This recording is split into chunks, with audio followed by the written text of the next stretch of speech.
needs estimate hearings. Now, Senator Ludlam. Thank you, Chair. Just to continue and finish up on ARENA, was it an active decision to allow all board members of ARENA to be removed or expire at the same time? They'd been working on the same contract period, so yeah, from the start. But that was from the start, Senator. How can is that right? Yeah. Well, there had been there were only 3 appointed members at the time. 2 of those had been on the same contract period since the beginning, and 1 was a relatively new member who had deliberately been put on the same contract renewal timeframe. So what happens in the meantime? Does the departmental secretary meet by himself to hold a board meeting, or what happens in the interim? Yes, so we have a properly constituted board with 1 member under our Act.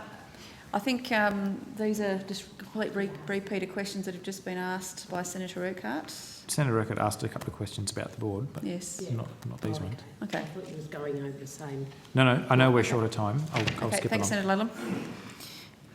Sorry, do you want to just finish that thread and then we'll move on? Yes, so we have had a board meeting and can continue to have board meetings with 1 board member. So he just sits there by himself? Yes. Wow. How Supported long can by that go on ARENA for? staff, of course. Okay. So it's not an empty room. It's not ideal though, is it? How long is that situation anticipated to continue? Well, the government is considering the appointments for the new board at the moment. So as soon as that decision is made, and which we think is will be made shortly, then a new board will be appointed. Okay. This isn't the first time this has happened, but in order to move along, can you just let us know how long the positions were vacant under Prime Minister Abbott? Because I think this is the second time this has occurred. Could you just check that for us on notice? Yeah, I actually know the answer. Oh, you're going. It was just at 1 day, I believe. Oh, okay, 1 day. And you answered Senator Urquhart's question about how long that's lasted for this time around. How many proposals are there currently on the books that require sign-off from the board? We have a pipeline of $2.1 billion or 185 projects. Not all of those are going to make it to the board, of course. Yeah. However, we have a scheduled board meeting, and there is 1 project that is scheduled to go to the board for approval. And 1 person on the board and 1 project for him to sign off? Correct. Okay. We heard from the CEFC a little bit earlier in the day, and Mr. Yates spoke of the $73 million in retained surpluses that the CEFC's generated by way of profit. Can you explain to me about the mechanism whereby that money might end up with ARENA, and could ARENA use that money, or is it happy with the amount of funding that it's got? Yeah, so under the CEFC Act, and I'm not an expert on that Act, however, there is a provision in there that allows for the CEFC board to request the permission of the minister to transfer a dividend to ARENA. Okay. And then that becomes ARENA's money. ARENA's able to receive funds from a variety of sources, one of which is government appropriation, and the CFC funds would simply come in. We would hold it in our bank account and deploy it as funding for whatever projects our board sees fit. So who would initiate such a transfer? Would it come from ARENA, the CEFC, or the minister? It's the CFC, is my understanding, CFC board. The CFC makes a request to the minister. Okay. And the minister... Presumably they wouldn't do that unless ARENA had sought the money. It would be a bit curious for them to make effectively a donation of their operating surplus to ARENA. The CFC can make a decision, as they described earlier, of whether or not they wanted to just keep it for continued reinvestment, return it to the special account. They have returned funds to the special account before. It's just been recredited to the special account. Yeah. And or that they can request the transfer to ARENA from the minister. Okay, so maybe just to finish up on this bracket, has ARENA made such a request of the CEFC for transfer of some or all of that surplus?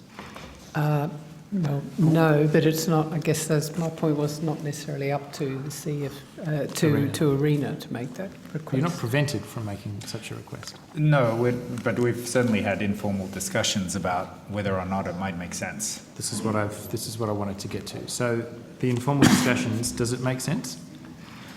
So the way that our funding is laid out in our Act, you may be familiar with the funding profile goes from very low number in 16-17, 57 million, to a very high number, 499 million in 17-18. And so there certainly would be a purpose that we could put additional funds to in 16-17. Right. Well, I don't know that you should assume that you'll still be around in 17-18 because Senator Birmingham's government's trying to abolish you. So wouldn't it be better to act faster and get some of that money out the door? Well, this year we have sufficient funds for all of the commitments that we can foresee. So we obviously focus on just investing in the best possible projects. We're not going to simply get money out the door for to anyone who asks. I would hope not. We want to make sure that there's good value for Australian taxpayers, that we actually make good progress towards reducing the cost of renewables with every single project. So we can see, as I said, we can see a purpose for additional funding next fiscal year, but don't need it this fiscal year. We can, of course, hold it if it were to come across now. Yeah, but I guess I can see. So you don't see that there's enough innovation going on or enough worthy projects out there to want to spend more than what you just described as a relatively small amount? It just takes time to work through the project. So I'll give you an example of the large-scale solar round. So we started talking to the market about a year ago about that.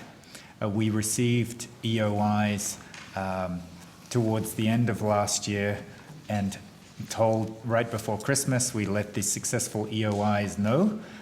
In the period through the middle of June, those projects now have to secure land, do final project design, they need to do engineering, they need to get connection agreements done, they need to organise their financing, they need to try to get offtakes in place. So that is an awful lot of work and a huge amount of investment too before they're able to submit a final application, and then it'll take another number of months before they can actually start construction. So for the larger projects, which are the ones that take significant amounts of funding, it's that kind of process you need to go through.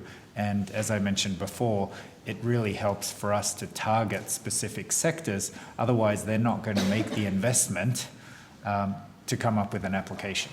Okay. All right, thank you. Could you just update us on the number of projects that have been submitted by Western Australia, but in Western Australia as a proportion of the other states and territories? Yes. Are we doing the worst? I guess that's the short take that I'm looking for. Are you doing worse? Yeah, are we doing the worst? Is WA last? I wouldn't assume that. There's certainly a lot of off-grid activity happening in Western Australia. Yeah. We have a number of really good projects in WA. In the large-scale solar round, there was one successful EOI. We have definitely the leading mining project with DeGrussa. So that's a Sandfire copper mine that's doing very high penetration renewables. And to their credit, inviting in a lot of other miners to see exactly what they're doing. Yeah. So there's a huge educational component. So if only the mining lobby would stop campaigning for your abolition, eh? Okay, was that actually a question? Can we get the mining lobby to stop campaigning for your abolition? I'm not sure that's a question. I could put that to you, the Senator officials. Birmingham. I could I'm not sure that's a question that I can necessarily answer either, Senator. It does seem kind of counterproductive though, doesn't it? I could offer a comment. We have an excellent relationship with the Minerals Council of Australia. Have they stopped trying to have you abolished? I don't believe that they are lobbying for our abolition. Okay, this is good. This is a good And start. we also have, in fact, the Western Australian branch. I was just saying, maybe you could help Senator Ludlam's relationship with the Minerals Council. I don't know that any of us would enjoy that. Let's move on.